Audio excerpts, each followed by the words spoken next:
এবার আসি তৃতীয় জিনিসে। রাসূল সাল্লাল্লাহু আলাইহি সাল্লাম আমাদেরকে বলেছেন, গরিব হওয়ার আগেই তোমরা তোমাদের ধনাত্মকে কাজে লাগাও, অর্থাৎ তোমাদের যে ধন সম্পদ আছে সেটাকে কাজে লাগাও। এখন এটা উনি কেন বলেছেন? আমরা যদি গরিব হয়ে যাই তখন কি আমরা দান খয়রাত করতে পারবো? আমাদের যখন ধন সম্পদ আছে এখান থেকে আমাদের জন্য দান খয়রাত করা বেশি সহজ, কারণ প্রয়োজনের চাইতে আমাদের অর্থ বেশি থাকে।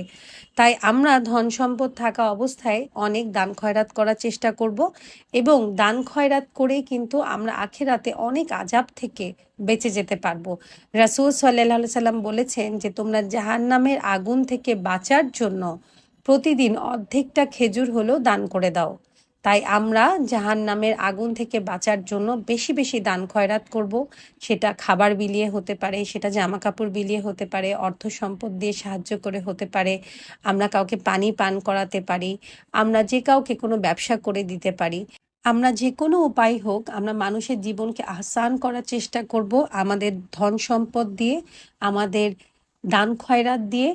কিন্তু আমাদের এটাও কিন্তু মাথায় রাখতে হবে যে আমরা দান খয়রাত করতে গিয়ে যেন লোক দেখানো কিছু করে না ফেলি।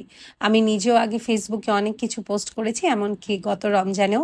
কিন্তু রমজানের পর থেকে যাই আমি করেছি সেগুলো পোস্ট করিনি।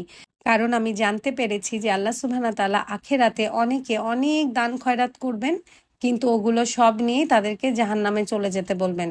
বলবেন, তুমি পৃথিবীতে মানুষকে দেখানোর জন্য করেছো, আমাকে সন্তুষ্ট করার জন্য না। আর তখন সেই দান খয়রাত আমাদের কোনোই কাজে আসবে না, বরঞ্চ এই দান খয়রাত নিয়ে আমাদের চলে যেতে হবে জাহান্নামে, কারণ এটা আমরা লোক দেখানোর জন্য করেছি। দান খয়রাতও এমনভাবেই করার চেষ্টা করব যেন আমার এক হাত না জানে যে আমার আরেক হাত দান খয়রাত করছে। আমাদের মূল উদ্দেশ্য থাকতে হবে শুধু আল্লাহ সুবহানাহু ওয়া তাআলাকে খুশি করা।